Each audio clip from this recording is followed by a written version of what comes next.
guys, I'm now just going to continue reading the next extract from our class novel Hamlet. That evening, while the audience watched the stage, I watched Claudius. At first he showed little interest in the story, preferring to whisper to my mother and kiss her fingers in a way that filled me with loathing, but gradually the skill of the players won his attention. At the end of the first scene, exactly according to my instructions, the actor playing Duke Gonzago lay down as though asleep, and his nephew, Lucianus, played by the actor who resembled Claudius, crept up on him and poured poison into his ear. Even though the light in the hall was dim, I could see the deathly pallor of Claudius's face as he watched this scene. His eyes grew troubled, and he raised a trembling hand towards the stage. I knew then what I was gazing at, the face of a murderer, and that everything the ghost had told me was true. "No!" Claudius cried out, springing to his feet. "Lights! Bring more lights!" But all the torches in the world would not light the darkness in his mind. His nerve failed, and he hurried from the hall. Mother made to follow him, but I stopped her at the door. "Do not delay me. I must go to the king," she said. "Something is wrong." "And I know what," I told her. "I must talk to you. I will come to your room in an hour. Make sure you are alone and tell no one of our meeting." But I underestimated Claudius's cunning and the power he had over my mother. When she let me into her room, there was a coldness in her expression, and I guessed that she had been speaking to my uncle. Before I could say a word, she said, "Hamlet, you have deeply offended your royal stepfather." "And you have offended my dead father," I replied. Mother frowned at me, puzzled. "What do you mean?" she demanded.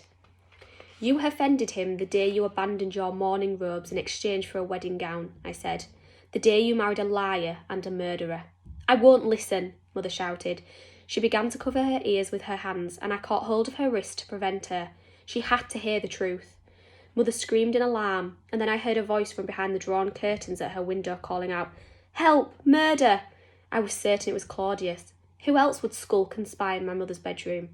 I drew my sword and plunged it into the curtain, filled with fierce joy that my father was avenged at last. But it was the body of Lord Polonius that tumbled into the room. I had killed an innocent man. "You meddling old fool," I groaned. "What were you doing there?" "Following my orders," said a voice. I turned and saw Claudius in the doorway, with 2 armed guards. A triumphant light glinted in his eyes. "I was afraid you might harm your mother if you were alone with her," Claudius went on. "Your madness has made you violent, Hamlet. You must leave Denmark tonight. I shall send you to friends in England, who will care for you until you are back in your right mind. Guards, take the prince away." Neither my mother nor the guards saw the mocking smile that flickered on his lips, but as soon as I saw it, I knew that Claudius intended me never to return from England. I would be imprisoned and then secretly murdered. While I had been trying to trap my uncle, he had been setting a trap for me, and now it had snapped shut. They bundled me into a windowless carriage and locked the doors, and I was driven speedily through the night. I could see nothing and could hear only the rattling of the wheels and the cracking of the driver's whip, keeping the horses at full gallop. After several hours, the carriage arrived at a port, and I was placed on a ship that set sail almost as soon as I was aboard. I made no attempts to escape. It was all over. My father was unavenged, Claudius had outwitted me, and I was as good as dead. Just before dawn broke, my life seemed to become some strange dream. For the most unlikely thing happened. I was rescued by Danish pirates. They captured the ship and murdered most of the crew, but when they discovered who I was, panic seized them. Fearing that they would be hunted down by the Danish fleet, the pirates sailed back to Denmark and put me ashore at a little fishing village. There I found lodgings and wrote letters to Horatio and to my mother. I told her that I would return to Ellisnore and right all the wrongs that had been done, though I did not tell her what those wrongs were. The next day I brought a horse and set off, certain that fate had returned me to Denmark to complete my revenge. There was no more doubt in my mind. Claudius was guilty, and I would make him answer for his crime. I was still some way from the castle when I was met by Horatio, who had ridden out to find me. There was a darkness in my friend's face, and I knew he was the bearer of ill tidings. "My lord," he said, "the Lady Ophelia is dead. Claudius told her that you had killed her father, and the grief drove her so mad that she drowned herself." Tears blurred my sight. What had I done to my beloved Ophelia? In another time and place, our love might have grown into happiness. Ophelia's brother, Laertes had sworn to kill you for the deaths of his father and sister, Horatio went on. But Claudius persuaded him to settle his differences with you in a fencing match in front of the whole court. I have seen the king whispering to him in private, and I am sure they are plotting against you. Turn back, my lord. Escape while you can to somewhere you will be safe. No, I must go to Elsinore, I told him. My destiny awaits me there. We cannot escape our destinies, Horatio. We can only be ready for them, and I am ready.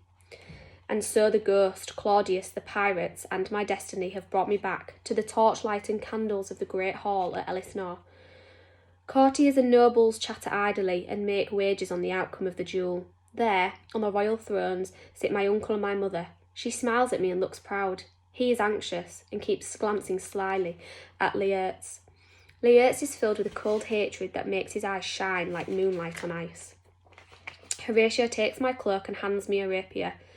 His face is pale and worried. He leans close and whispers, "Have a care, my lord. There is death. Look."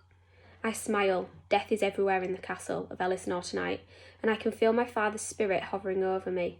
Claudius raises his right arm. "Let the contest begin," he commands. The blades of ours snick and squeal. Our shadows, made huge and menacing by the torches, flicker on the walls as we duck and dodge.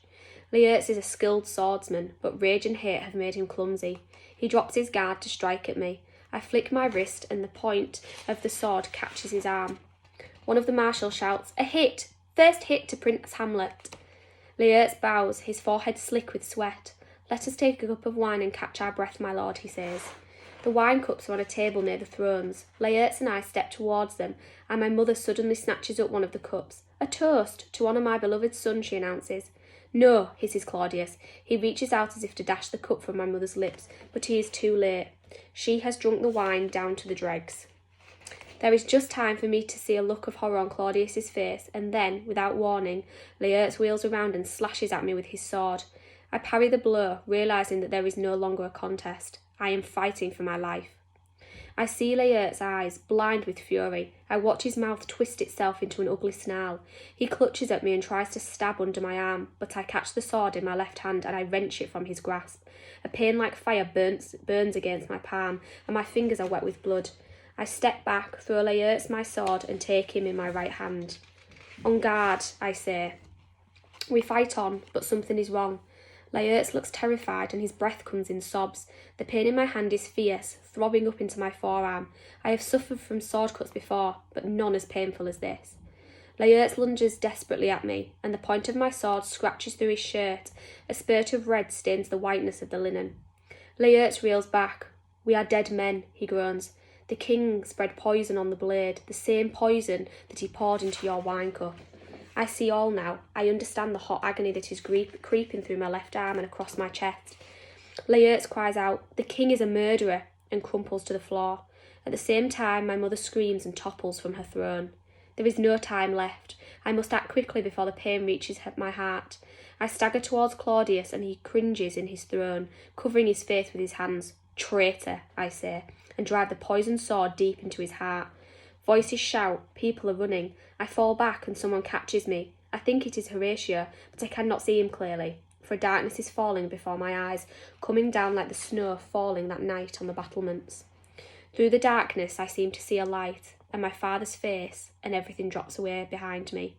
Horatio's voice whispers, "Farewell, sweet prince," and the rest is silence.